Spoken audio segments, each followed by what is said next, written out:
cho ông ngoài đi xuống cái là có đó đấy đó.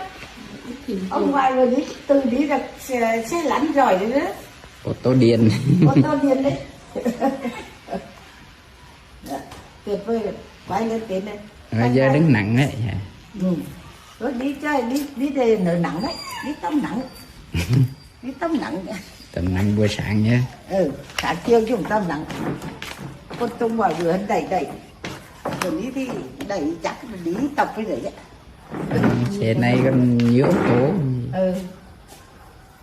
Nữa, chứ đã ngồi đã còn Chèo chân ấy đang hoang chứ. đi vui chứ, đã ngoài đây. Thở oxy cho hành ăn dâu oxy. Vườn ngoài đồ cái chỗ cho nó thoáng. Ừ, cái củi cho nó thoáng. Vô trong cái không có vậy.